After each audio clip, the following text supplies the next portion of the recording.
Thank you everyone for coming. So this is our I'm the Bar session.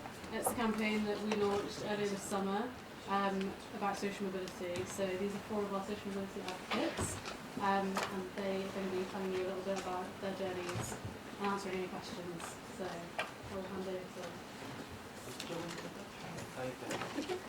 Sorry, I was told I had to speak for 5 to 10 minutes, so I actually made some notes. I don't think anyone else has done that. But so let me introduce myself. My name is Sarabjit Singh QC. I've been a barrister for 16 years at chambers called 1 Crown Office Road. That's chambers in Temple, in London. I do exclusively civil work, so don't do any crime. It's tax, public law, clinical negligence, that kind of thing. So I've been told to tell you a bit about my background. So I went to my local comprehensive school in Peterborough. My parents are from Punjab in India. They have no history of going to university. My dad claimed that he went to a university in Punjab called Jalandhar University, but I've looked it up and I don't think it exists. So I think I can say I have no history of anyone in my family attending university, no history of lawyers or any professionals. Now, I personally wanted to become a barrister from quite a young age, just because I found, as you will have read from my profile, that I was arguing with my teachers a lot. So I was kind of challenging what they told me. So I thought, well, it would be good to go into a job where I can regularly question what I'm told. And I also knew that barristers were self-employed, which I liked quite a lot. So one of my summer jobs when I was younger was working in a carrot factory. And what I most disliked about that job was that there was a boss telling me, when to come in and when to leave, and I just didn't like that. I was thinking, well, who does he think he is, telling me to come in at 8 o'clock and have my lunch at 1 and leave at 5? And I just wanted to be free of all of that kind of thing. So what I did was, when I was about 16, I looked into the process of becoming a barrister, and that's when I decided to study law at university. And from there I went to bar school for a year. There are scholarships available from the Inns of Court which can cover the fees for bar school and also your living expenses. Pupillage itself is now funded to, it depends where you go, but it's funded to varying levels. And of course that also helps with the costs of qualifying as a barrister. So after I did bar school, I went to my current chambers for pupillage, and I've been there ever since. I didn't really know what kind of work I wanted to do at first, so I chose a chambers which did a bit of everything, and then that's not a bad idea, because then you can specialise a little bit later on. Pupillage is a bit like an apprenticeship. It's also a year-long interview, so if any of you are about to do your pupillages or are aiming for a pupillage, then just perform as well as you possibly can in the 9 months or 12 months or however long it takes for chambers to make a decision. There are lots of parts. I've been asked to just also tell you about parts of the job that appeal to me, and there are lots of parts of it that I like, and those parts may appeal to you as well. So, for example, as I've said, I like being self-employed. You control your own hours, you control your work. In theory, you work when you want, you take holidays when you want. So it's a little bit like being a student, and you do have quite a lot of control over your time, which I like a lot. I also enjoy the intellectual aspect of it. So it is a bit different to being a student, because I remember when I was a student, if I were to read judgments in cases, I would read literally all I needed to read to put something in an essay to convince my tutor I actually knew roughly what I was talking about. Whereas now I read judgments very carefully, because I think, Lord Hodge said this one sentence that might help me in a case. So I like that aspect of it, and I also enjoy the creative element of it. So we're taking our knowledge of language, of the law, of the facts, and we're crafting them all together to try and create a persuasive argument, and that's part of the job that appeals to me. And I do also like the confrontational element. So when you go to court, it is a bit like a boxing fight, or normally without physical violence, but it's a kind of intellectual fight, in that your opponent is saying that everything you're saying is essentially rubbish, and you're saying the same about what your opponent is saying. Not in those words, but that is really what you mean. and I quite like that, that element. That's the kind of juice of the job which I enjoy. You don't get that in many other jobs. And the final part of it that I like is that we are doing work of value. In that you may be helping to clarify what words in a statute mean, or you could be getting compensation for a child who's been injured by clinical negligence in a hospital, so that child can then be looked after. You may be helping someone be reunited with his family in the country if you do immigration. If you do immigration for the defendant, you might be wanting to stop that. But either way, you're having some kind of impact. You're doing work which is of value.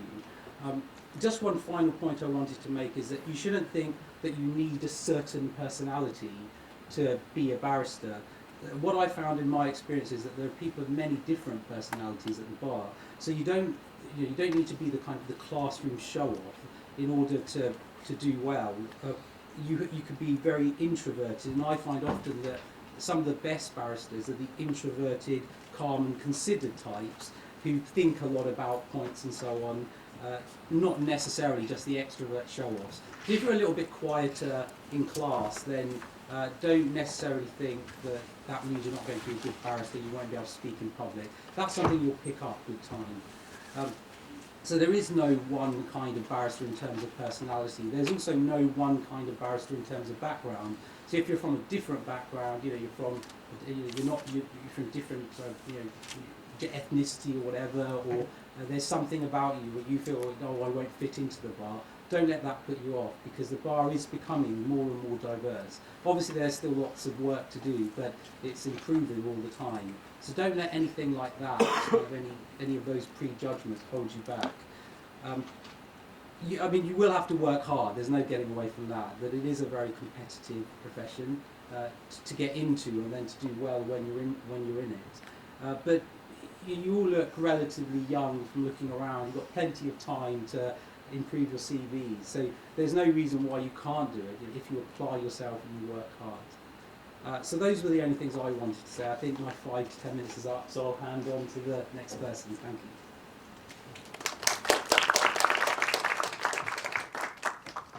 I'm going to take that as applause for me standing up. Okay, so I think today I'm going to just talk mainly about my non-traditional background and how I got to the bar. People look at me and they do not think barrister, let's be honest. They look at me and they probably think that perhaps I'm a BPTC student if I'm lucky. Sometimes I've gone to court and people have assumed that I am the defendant. Yeah. But don't worry, things have changed now. Now, for the last few weeks, people have actually been automatically assuming I'm counsel. I think my suits are nicer. But in respect of how I started off, I grew up in Tottenham. I grew up with my mum. My dad's not necessarily in my life that much. He didn't really support us financially. He didn't support us emotionally or anything like that. So it's literally just me and my mum in Tottenham.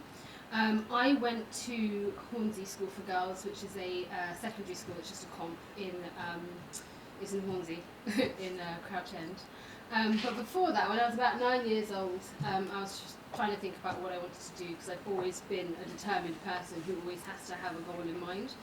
And from watching Casualty, I decided that although I initially wanted to be a doctor, and bear in mind also I come from a Nigerian household, so it's very much doctor, lawyer, teacher. Yeah. I watched Casualty and thought, no, that's just too much responsibility, all that blood, people's lives in my hands, I can't do it. So then I watched EastEnders and saw some people in wigs and gowns in a trial, and asked my mum, who are those people?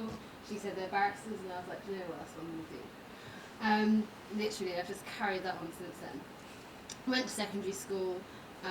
Managed to do really well in my A-levels, and then I went to university. When it came to applying to university, I hadn't really done as well in my GCSEs as I'd hoped, but I smashed my A-levels. I was actually in local newspapers, so it was quite nice. And however, before you get your A-levels results, of course, you've done your UCAS applications and stuff like that, and universities decided they want to take you on. I'd applied to 2 Russell Group universities and they both said no. I ended up going to Reading. When I got the rejections from those universities, it felt like my life was over. Everything was over. Little did I know that like rejection is something that you've got to go through along the way in order to achieve in life generally. So I went to university. I completed a law degree. A lot of people said to me at university, don't go to the bar, it's too difficult to get into, try and be a solicitor instead, and I just ignored them. Although I think, not necessarily ignored them, I used what they said as ammo, as that determination to really try and get in. Whilst I was at university, I tried to do as many different sort of mooting and debating and pro bono opportunities as possible to try and build up my skills to be a barrister. I finished uni. I applied for a scholarship with my INS. I think you do that in the November of your last year. Had my interviews and didn't get the scholarship. So that's rejection number 2, I think, which was really horrible. It was heartbreaking. I was like, I can't afford to do the VPTC. We have no money. My mum was like, I could try and take out a loan, and I was like, I'm not going to put that burden on you on something which is essentially a gamble. So I decided to take a gap year. This was in 2011. So it was the height of the recession. I applied for jobs everywhere. No one wanted to employ me. Bearing in mind I had a 2 on law degree, so for me I was very confused. I was like, what? Even like Christmas temp retail jobs? They were like, no. It was horrible. I was on the dole. We had the riots in Tottenham at the time, so my local job centre was smashed up. I had to go to Walthamstow, which I'd never been to before, to go and get my dole money. I was depressed, I was crying, I was like, why does no one want to employ me? It was horrible. But I decided I'm going to apply for my scholarship again because I'm going to just give another crack.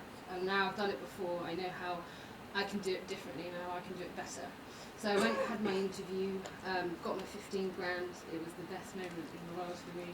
Went on and did the VPTC, applied for pupillage. I'd applied for pupillage 2 years prior and not got it, but I applied when I was in my VPTC year, and luckily I managed to get pupillage in the set that I'm at. Did pupillage, which was a very long, hard slog, but from the beginning of pupillage to the end, I can tell you I'm a completely different person.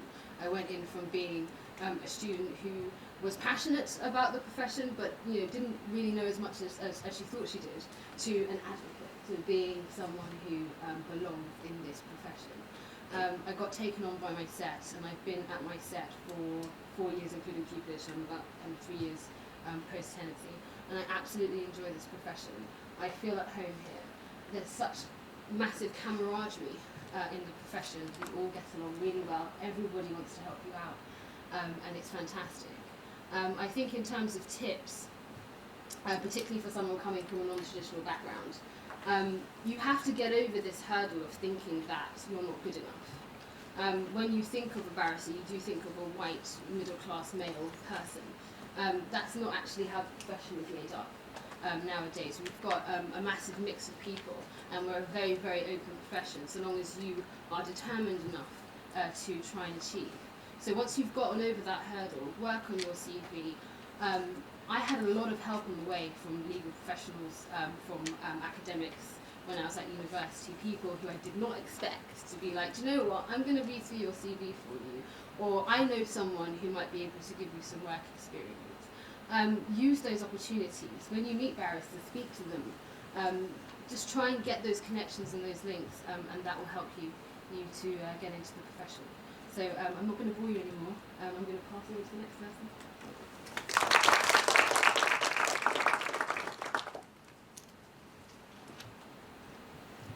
Well, good afternoon, everyone. My name is Grace Ong. I'm a criminal barrister, and I also head the Social Mobility Committee of the Criminal Bar Association. Some of you will no doubt have already come to our stand and come to the first talk on life as a criminal barrister. Now, I want to talk to you about why I am so passionate about social mobility. On the face of it, I'm not actually from a background which was financially straitened. I grew up in Singapore. I was then sent here when I was age 18 to go to university because my mother wanted me to qualify here, but she fully expected me to go back to Singapore. Having done my university degree at Queen Mary College and University of London, I decided firstly that I really, really liked it here, and secondly that I really, really wanted to be a criminal barrister. Now, when I qualified, there were perhaps 2 other Oriental criminal barristers at the Independent Criminal Bar.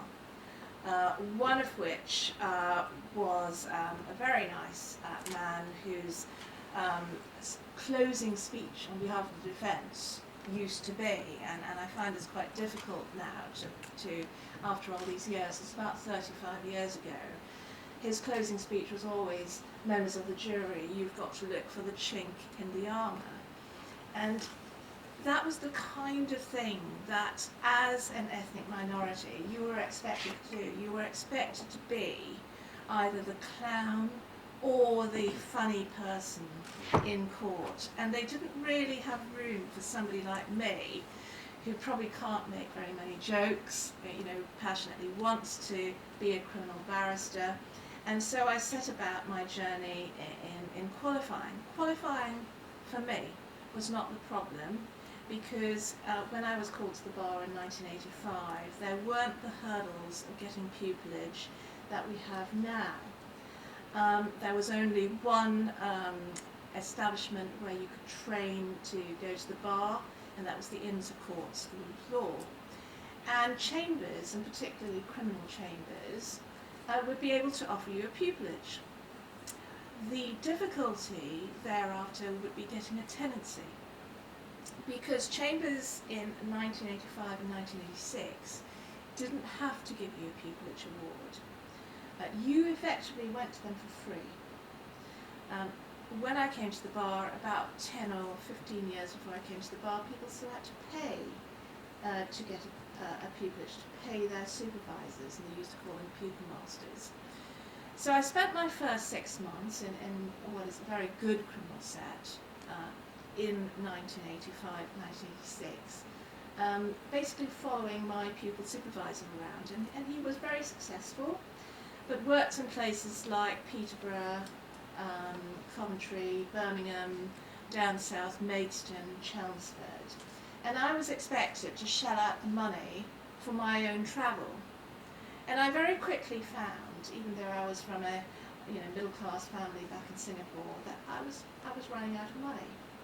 And my parents, who basically spent their life savings sending me to the UK and really wanted me to come back to Singapore,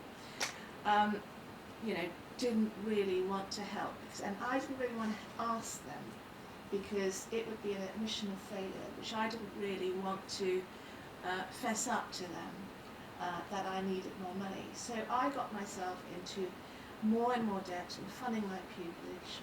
Going into my second 6 months, I had the ability to work, but in those days, very often you didn't get paid, because very often you had to go into cases that other members of chambers who were tenants were perhaps having a day off or having a day in another court, and you were meant to cover for them. And nowadays you get what's called a refresher fee, so the daily fee for appearing in court. And I probably racked up about 40 refresher fees, which I was never paid. And so that kind of gives you an idea of the financially straitened circumstances which I then found myself at the end of the 12 months. I then didn't get into the chambers where I was, and I went squatting to another set, went to another set, got pregnant with my first child, left the bar and came back, and it took me a total of 4 years to get a tenancy. And so that really gives you an idea of what it was like, say, 30 years ago. But thankfully, a lot of that has changed now. But it's not been without its obstacles for me at the criminal bar. And I think it's only right to let you all know that really when I say on the Bar Council website, on my bio, you've got to have a skin thicker than a rhinoceros, that is effectively what you've got to do and what you've got to have. You've already heard the words either here or upstairs. Take every rejection as a step forward.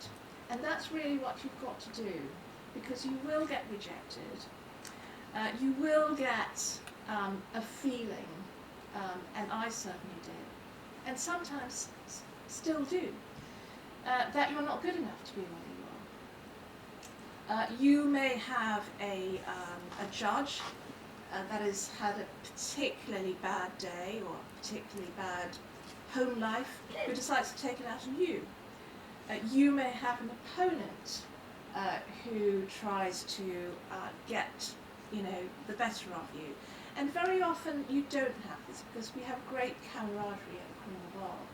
But those are just the kind of examples that make you need to really have the skin thicker than a rhinoceros. Why do I feel social mobility is so important? Well, at the criminal bar particularly, and at the publicly funded bar, you will all no doubt have heard of the cuts to legal aid, the cuts to our fees, the working conditions that we have to live under, and the crumbling court system. Snaresbrook Crown Court, where it was yesterday, has a hole in the ceiling. And whenever it rains, they put rubbish pails to collect the water. And the water then goes past the rubbish pails and rots the carpet. And sometimes they have to close courts because they just don't have the resources to remedy them. And that's the kind of conditions that we live under. Very often we sit early and we rise late and we work through lunch. We're trying our level best to correct that mindset, which is principally of the judiciary, who may have had a bad day and want to impose that on the people that appear in front of them because they also have their targets. And we're working towards the sitting hours protocol being compulsory, and what the judiciary has to realise is that life at the bar means that you don't start at 10 and finish at 4:30, and they do realise that. But they've just seen us as an easy target so far. And it's so important for social mobility for the publicly funded bar, particularly the criminal bar, to be representative of society. Thankfully nowadays there are lots more people like me that come to the criminal bar and do well at the criminal bar, that didn't have the hurdles that I had, didn't have the discrimination, the indirect sort of you're not good enough type discrimination, or because you're a different colour you perhaps don't have the right accent. And what we want to do is to promote this and to ask you all to consider life at the publicly funded bar. And we know the financial reality. It's not going to work out for a lot of you because we ourselves struggle financially sometimes to do hearings for which we are only paid £46.50, where you may have spent the night prepping for that hearing. And that's why it's important to be on Iron Bar. That's why it's important to keep the social mobility going. And that's why it's important for the government to recognise the importance of the bar and the importance of the publicly funded bar. And in order to keep the social mobility uppermost, we need to compensate those who come from non-traditional backgrounds and don't have the financial resources properly, so that they can have a proper living at the publicly funded bar. Because let's face it, if we don't do that, ultimately in 5 or 10 years, if the legal aid keeps being reduced, if we keep not getting paid enough, you will start getting represented if you have got into trouble with the law, or perhaps have some problems at home with the family, with your children. You'll be represented by somebody that doesn't need to work for a living. And fundamentally, the bar is not about people that just do this in their spare time because they have the financial resources. Fundamentally, you want to be represented by somebody like you and somebody like you who sit here in the lecture theatre today. So thank you very much for listening to me. And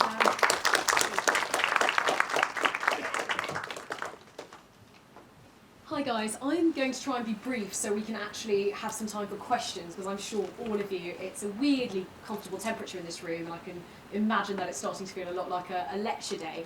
My name's Aditya Anbahan. I'm a criminal regulatory and housing practitioner at St Ives Chambers in Birmingham. I've been there for 3 years now. I completed my pupillage there, and I've been a tenant for the last 2 years. I'm, obviously, as you've probably realised, also a social mobility advocate for the Bar Council.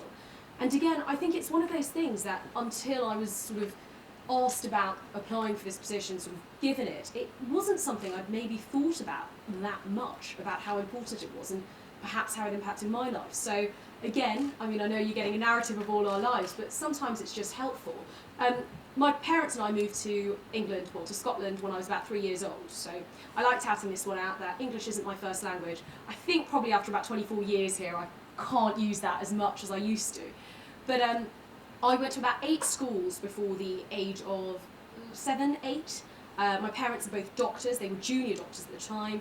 But their qualifications, despite having run a hospital in India, didn't translate over to the UK. So whilst it sounds nice and comfortable being doctors, back then, 20 odd years ago, being a junior doctor essentially meant my mum was doing attachments, which were unpaid internships, whilst, raising me, whilst my dad was on very minimum sort of wages, being a staff grade in an NHS hospital, which essentially involved him paying for his own training for the sort of luxury of being there as crossover qualifications didn't apply. So it wasn't, the easiest of times. They moved where the work was taking them. That involved my mum and I living in London for about 8 months, my dad being back in Scotland, me going back to India for about 7, 8 months, living with my grandparents where I didn't go to school at the time because the local school didn't really seem that appropriate. And apparently I scared off a tutor, so she ran away.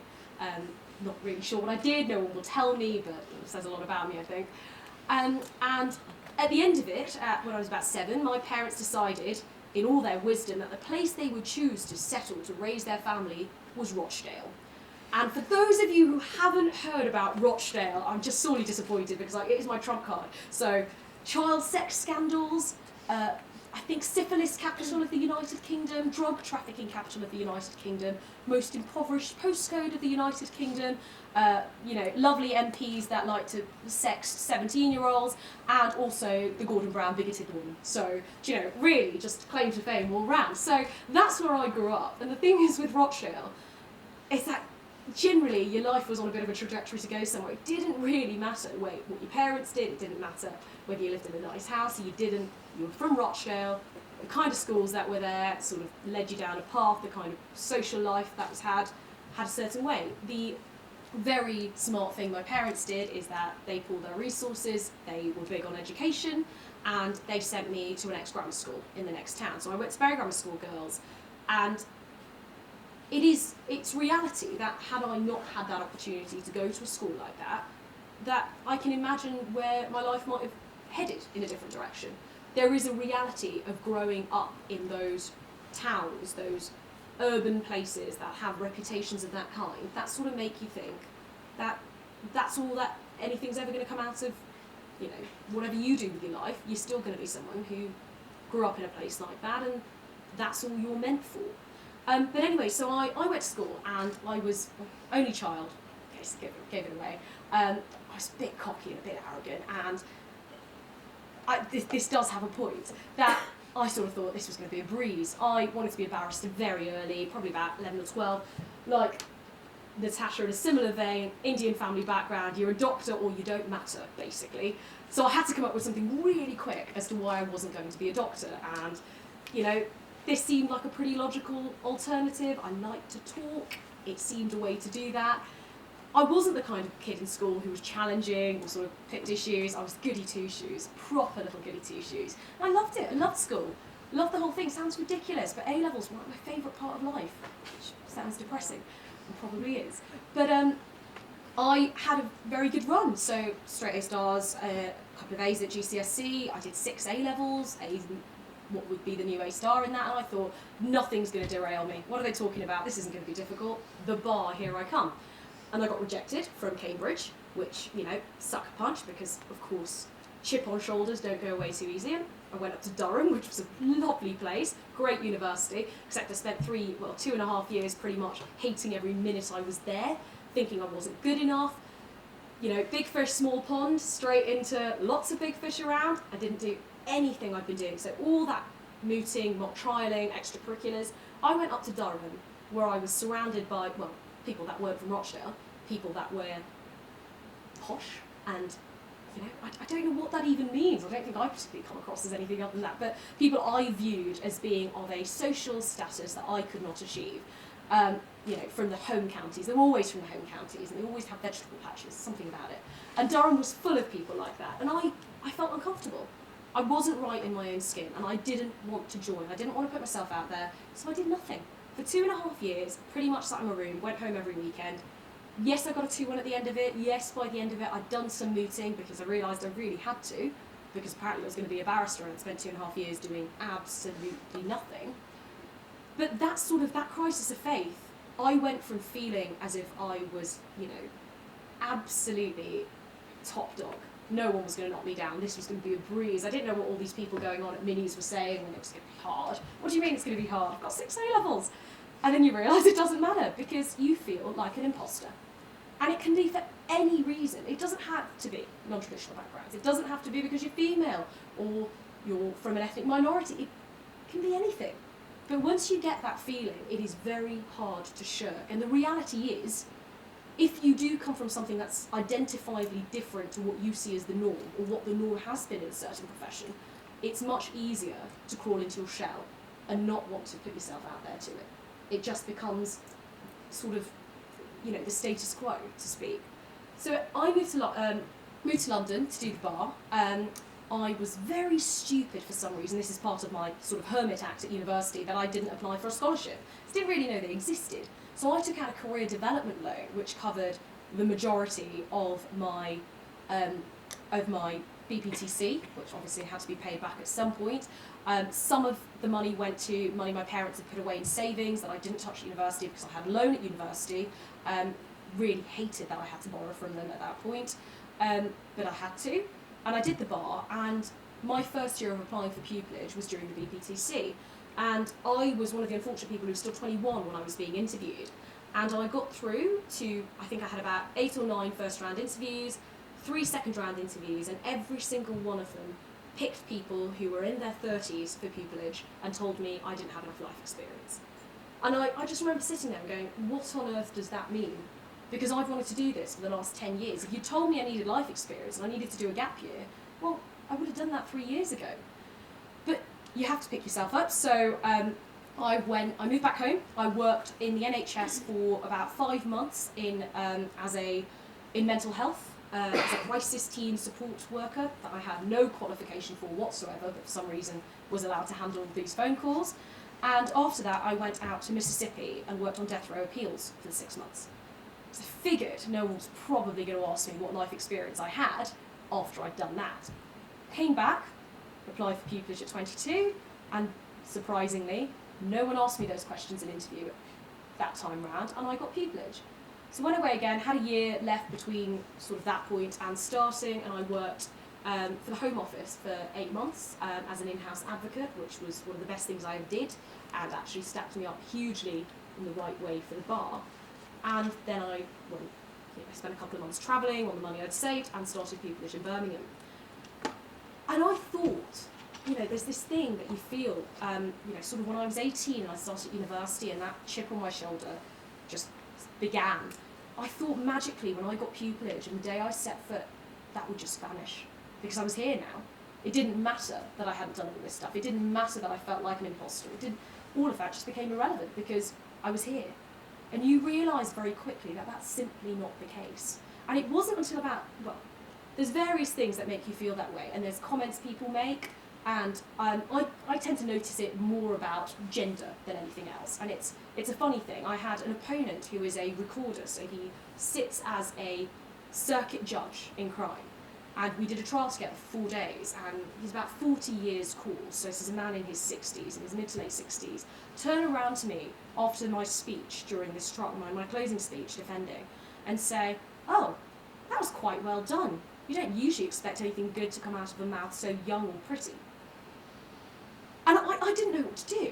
I mean, the court clerk, who's a woman, is looking at me just going, she can't say anything. I don't feel like I could say anything, because what on earth can you say to someone who is in a position where I'm going to appear in front of him in a couple of weeks, potentially? But things like that do happen. And they happen in places where there isn't someone bigger and bolder to call them out. It's our job to do it. And it wasn't actually, I really thought about it weirdly. 2 weeks ago, I walked into the robing room at Birmingham, in the annex. We've got 2 crown courts. And it's somewhere I go all the time. My chambers, you can see it from that robing room. It's somewhere I should be comfortable. It's somewhere I know the staff, I know everything. And I walked into that robing room, and there's a group of about 5 men, maybe in their 50s and 60s, having quite a loud conversation about one of the cases they were on. They were on a trial, they were all sat around on the tables.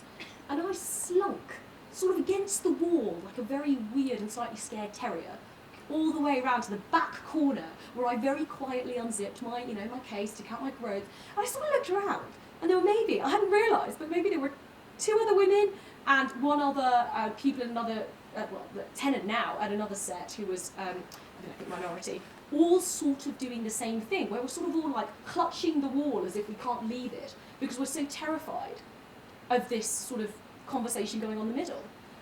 And I think it really struck me at that point how important it is that we acknowledge it. Because, like I say, everyone feels like an imposter at some time. I think it's maybe 0.5% of people who have that sort of confidence all the time. And you can be, at one point in your life, unwavering. You can be the most confident, the most bolshy, the most charismatic, the most exceptional human being. And the next minute you can feel like you are bottom of the pile. Might not be true, but you can feel it. And the point of the bar isn't that anymore. There is a historic culture where a certain group of people, and it was much as what Grace was saying, because of the manner of getting there, that only certain people could afford to get there. That's not the case anymore. That's hopefully not what the case should be for you guys. There are scholarships and awards and support and loans and people willing to help, including the inns, that are available. But the culture that permeates it, the only way to change that is if enough imposters, enough of those of us who maybe don't feel like we belong, actually become the majority. Because that is the only way to resolve that problem. And the more variety of faces we see, and the sad truth is, the sort of range of people I see in this room, bar age, isn't what you see at the bar. It is what you see in most other professions. If you take a look at a new intake of junior doctors, it is what you'll see. It's not what you see at the bar. But the reality is, we all have to acknowledge that we do feel like this. And all of you will face it. When those rejection letters come in off the portal, those notifications you'll be waiting on, and the emails will pop up, and you know, this is the set you've been hoping for, praying for, and it's a no. And it will crush, because we're human, that's how it feels. But you've got to get back, and you've got to, get back on the horse, charge at it, because we've all felt like it. I don't think there's a single person who you'll meet today at the bar who will say they felt any other way. There's not a single person who has the same story to tell. We've all come at it from very different ways, and what may look like an easy path for some was actually much more trying than what may look like quite a difficult path. But you're all on it, and all I can say is the more people we have, the more young people who don't, accept when people make comments like that opponent made to me, the kind of people who know that that's not appropriate, the kind of people who don't feel like we should be slinking around robing rooms because we don't feel like we're the people that are meant to be there. The more of you we have, the better the bar will be, and that's really what we're here to promote. So thank you all, and we're sort of open to questions at this point, I think.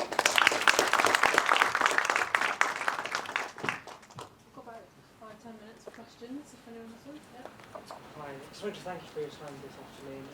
Question is, using your non-traditional background, how do you suggest that applicants make themselves stand out in the application process and then in interviews?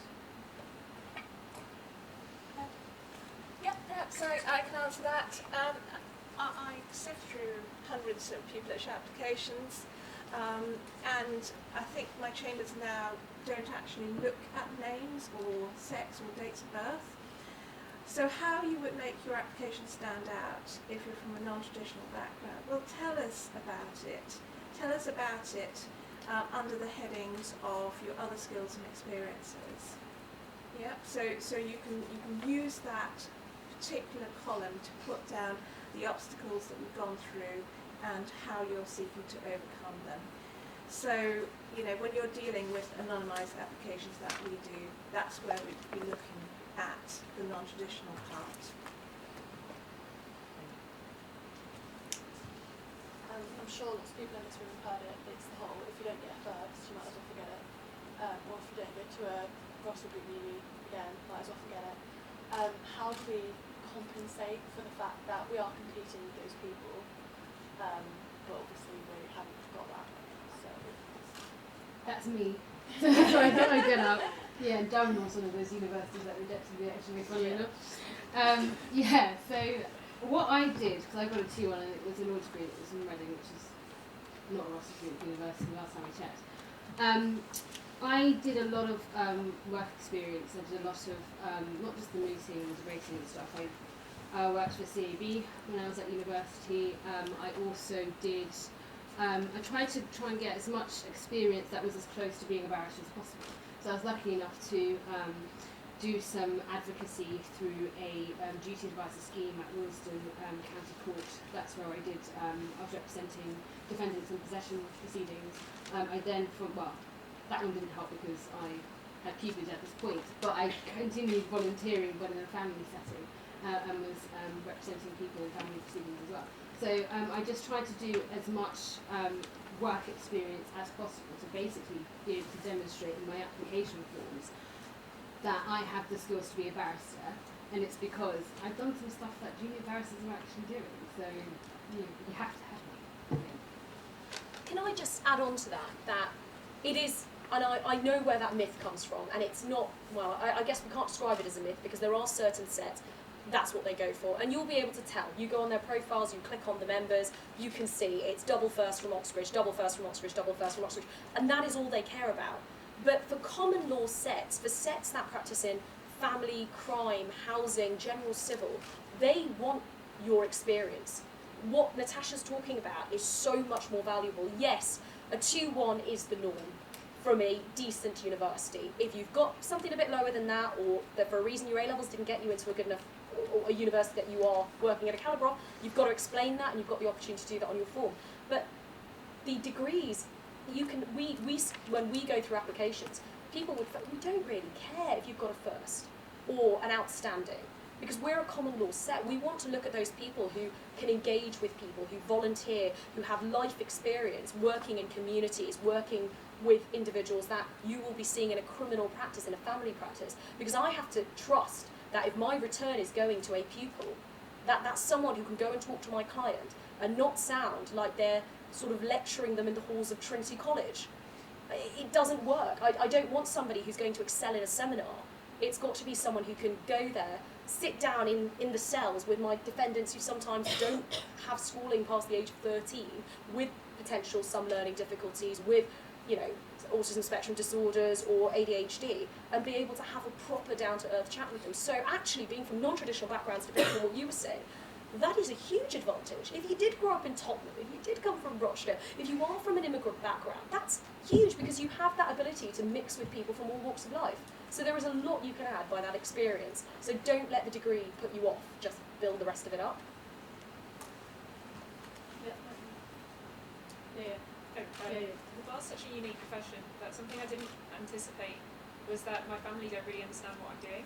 And I found, but it's not direct pressure, and my family are all very supportive, but my grandparents keep hinting, when am I going to get a real job when applying for pupillage? Or they're just saying, oh, you haven't got pupillage yet. And I was just wondering if there's, maybe that's just a unique setup, but is there any coping mechanisms that you have for keeping focused and keeping driven?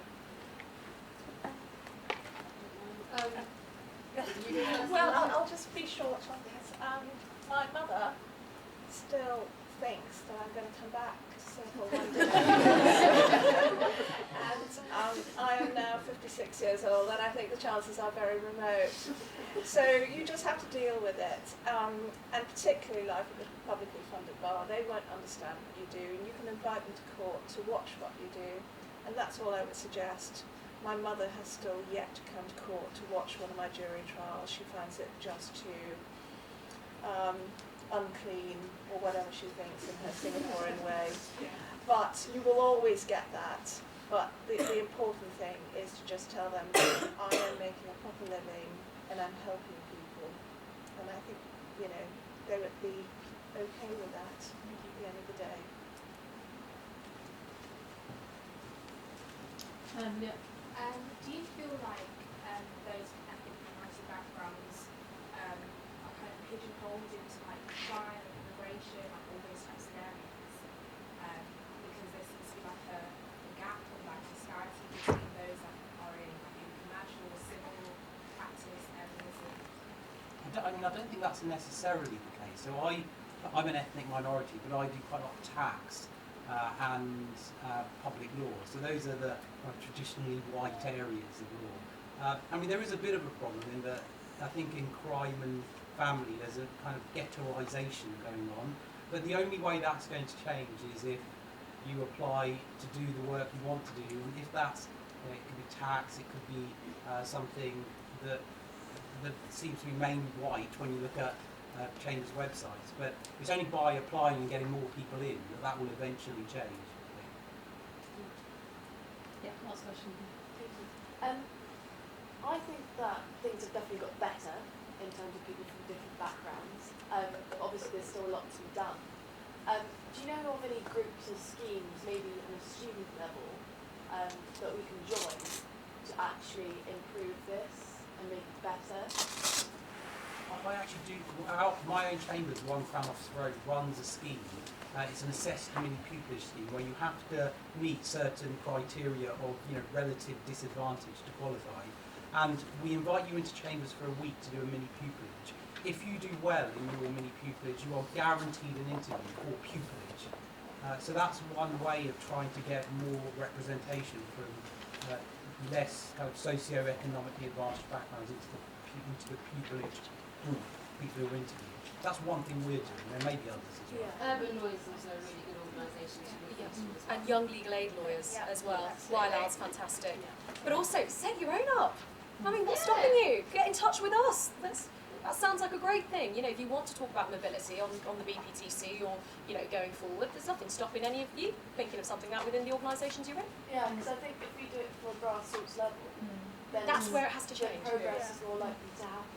And just to add to that, everything that you guys just mentioned, the schemes and stuff, that's all on the Bar Council websites. We've got a hub where you can find all these schemes all in one place, and that's in Chambers, Bar Council level. So have a look at that. Okay, we're out of time, but thank you so much, guys, for coming. And thank you guys.